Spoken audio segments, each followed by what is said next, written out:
১১৯ বছর শুনতে অবিশ্বাস্য মনে হলেও শরীয়তপুরের বুড়িরহাটে এক শতাব্দী ধরে চলছে এক অনন্য আয়োজন।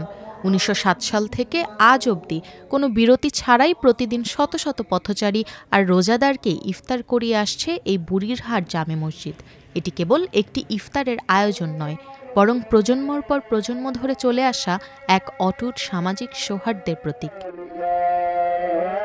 শরীয়তপুর সদর উপজেলার বুড়িরহাট এলাকাটি একসময় হিন্দু অধ্যুষিত ছিল। সে সময় স্থানীয় মুন্সি ও হাওলাদার পরিবারের উদ্যোগে ১৯০৭ সালে মুসলিমদের নামাজ আদায়ের জন্য একটি মসজিদ স্থাপন করা হয়। শুরুতে গোলপাতা দিয়ে তৈরি সেই অস্থায়ী মসজিদেই শুরু হয়েছিল পথচারীদের জন্য ইফতারের ব্যবস্থা। প্রতিষ্ঠার সেই দিন থেকে রমজান মাসে এখানে নিয়মিতভাবে ইফতারের আয়োজন করে আসছে স্থানীয় বাসিন্দারা। ১ শতাব্দী বছর পেরিয়েও সেই ঐতিহ্যে এতটুকু ভাটা পড়েনি।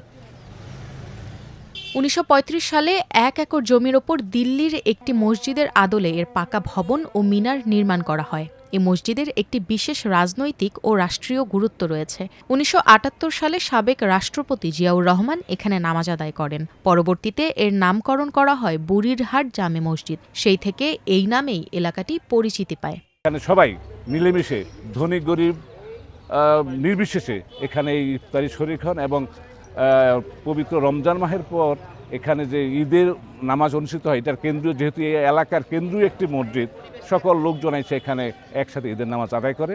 ছোট থেকে বড় যে কেউ এই জায়গায় আইসা ইফতার করতে পারে। প্রায় ৪-৫০০ লোক জড়ো হয় ইফতারিতে এবং সুশৃঙ্খলভাবে বুড়িরহাটের সকল মানুষ এই ইফতারে পার্টিসিপেট করেন।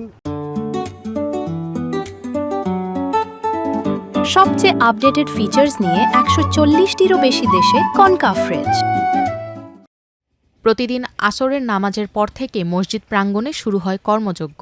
স্থানীয় দানশীল ব্যক্তি, ব্যবসায়ী এবং প্রবাসীদের অর্থায়নে তৈরি হয় বিশাল আয়োজন। প্রতিদিন গড়ে ২০০ থেকে ৩০০ মানুষ এখানে একসঙ্গে বসে ইফতার করেন। ইফতার আয়োজনে থাকে খেজুর, ছোলা, মুড়ি, খিচুড়ি আর বিশেষ শরবত। পরিবহন শ্রমিক, শ্রমজীবী মানুষ এবং দূর দূরান্ত থেকে আসা পথচারীরা কোনো দ্বিধা ছাড়াই এখানে আপ্যায়ন পান। খিচুড়িটাই আমরা ব্যবস্থা করি, পাশাপাশি অনেকে আবার কিছু ভিআইপিরাও ইফতার দেয়, সেখানে বিরিয়ানি, তেহারি এগুলো ব্যবস্থা থাকে। ফল ফ্রুট থাকে সাথে সাথে, এবং অনেক লোক আগ্রহ করে এখানে ইফতার করে।